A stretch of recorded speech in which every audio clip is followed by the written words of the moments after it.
let's look at test logistics. So when we look at the Praxis Core Math exam, a reminder is that there are, first of all, 85 minutes on the entire test. So there are 56 questions that has to be answered, and those questions consist of selected response questions, where you would select one answer choice, selected response questions where you would select one or more answer choices, numeric entry questions, and also there will be an on-screen calculator provided. So that means you have to use the calculator that is provided on the actual test screen. And the test is computer based. So you will have to become accustomed and familiar with actually using the computer to take your test. With that being said, so let's kind of put things in perspective.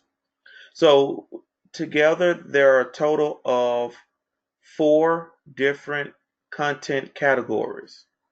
Those content categories consist of number and quality, and there are about 17 of those problems, which makes up about 30% of the actual test. Also, there are algebra and functions type problems, which also is about 17 problems, which is 30%.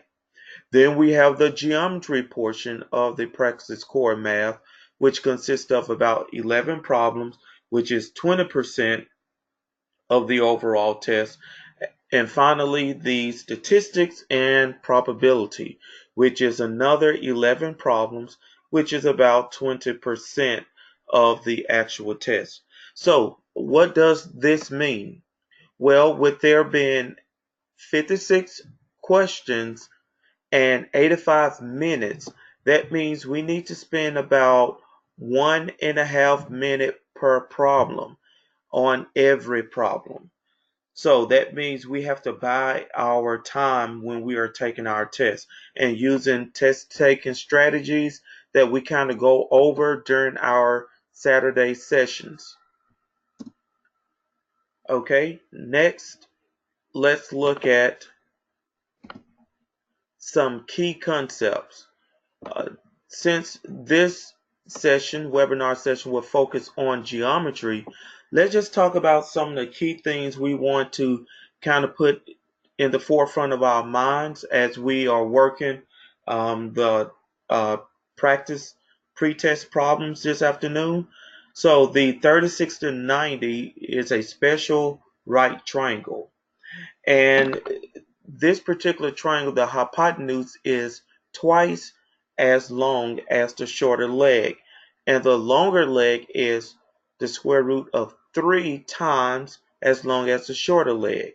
These properties will help you actually answer a lot of the right triangle problems as it relates to the distance or the length of one of the triangle legs, if it's a special right triangle, in which we'll see an example in just a second, a 36 to 90. And it's really good to have in the forefront of our mind that the hypotenuse is twice as long as the shorter leg. So once you have actually identified the shorter leg, then it's easy to find the hypotenuse, because the hypotenuse is going to be 2 times that length.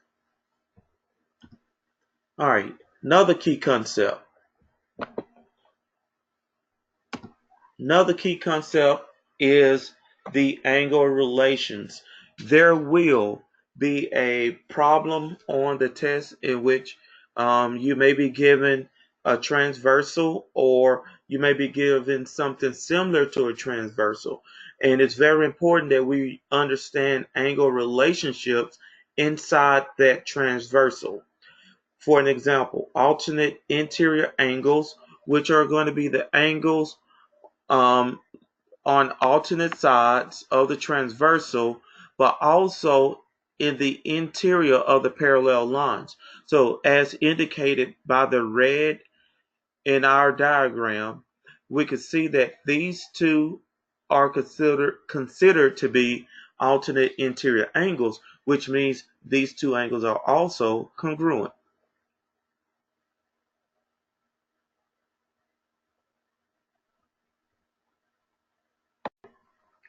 We also have what we call the same side interior angles. Same side interior angles literally means what it says. Interior means inside. So same side on the inside of your parallel lines.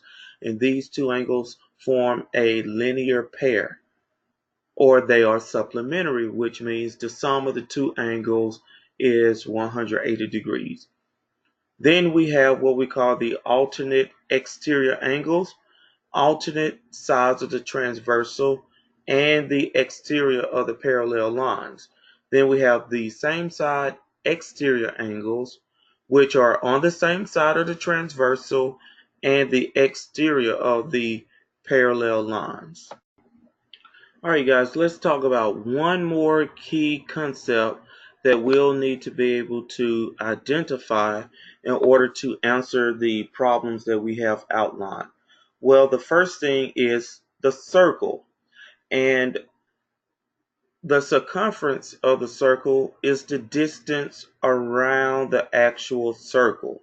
So whenever we're asked to find the circumference, we're actually are trying to find the actual distance around the circle.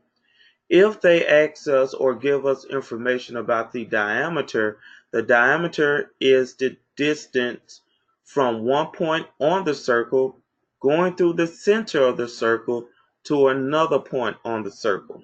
And by the way, the circumference, we have two formulas we can use to actually find the circumference, and we'll look at those formulas as we're working through our problems.